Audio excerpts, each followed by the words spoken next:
thank you for everyone that's joined us tonight. So I'll be speaking about peace and justice in the Middle East, and I'm grateful that I'm able to speak about that, because until recently our party had a pretty poor record in this part of the world. The war on Iraq was a stain on our party's history, and I know it caused many members to leave, some only returning in the last 5 years to support Jeremy Corbyn. The image of Jeremy giving his speech at the Stop to War rally against the Iraq war is still vivid in my mind. You know, lots of people would like to portray that part of Jeremy's politics as baggage, but at that rally he spoke for the millions of people across the world who marched for peace that day and who continue to support peaceful resolution to the conflicts across the globe. I'm a socialist. My politics are about getting working class people into power, running the country. And you can't run a country without a foreign policy. So whatever the Tories and the right-wing press say about us, we should never be ashamed to stand up for our own independent foreign policy, which prioritises peace and diplomacy rather than kowtowing to United States presidents or big business interests.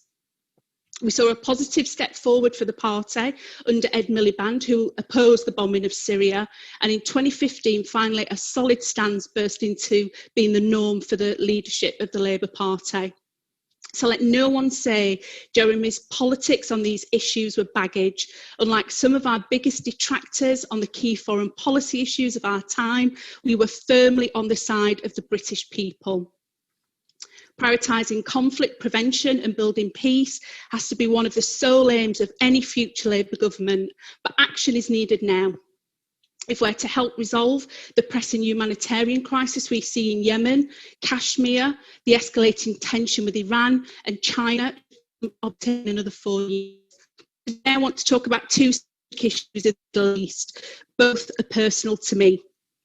Even though I'm of Somali heritage, both of my parents were married previously, so I have older siblings of Yemeni heritage.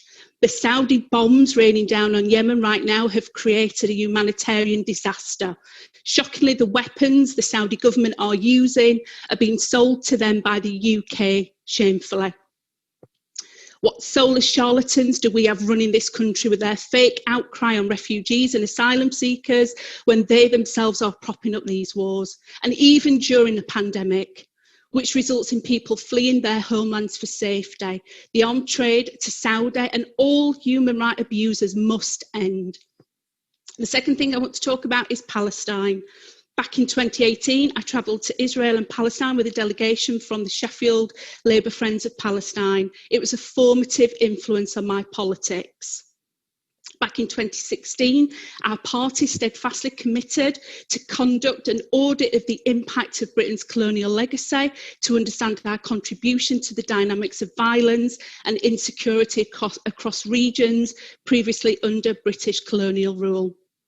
This is particularly important when I think about the stories I heard from Palestinians when I visited the West Bank. They asked me to remind the UK of its role in Palestine historically and the duty we have to work for peace today. The Palestinian people wanted me to speak their truth about the daily hardships they face and to ensure that people use the correct language to talk about their situation. They were very clear, it's not a conflict, it's an occupation, illegal under international law. An occupation which is at the centre of a cycle of violence and reprisals that we see on our TVs. But most of all, they wanted me to relay their determination as a people, their determination to live a life of dignity, their determination that one day they will live in a free Palestine, enjoying their full rights as free citizens. We should draw strength from their determination. It was a joy to be in the hall as a delegate when Yasmin was chairing our 2018 conference, which overwhelmingly supported their rights. Our party must continue to do so, as outlined in our conference policy from 2018 and 2019, including through speaking out against arms sales to the Israeli government.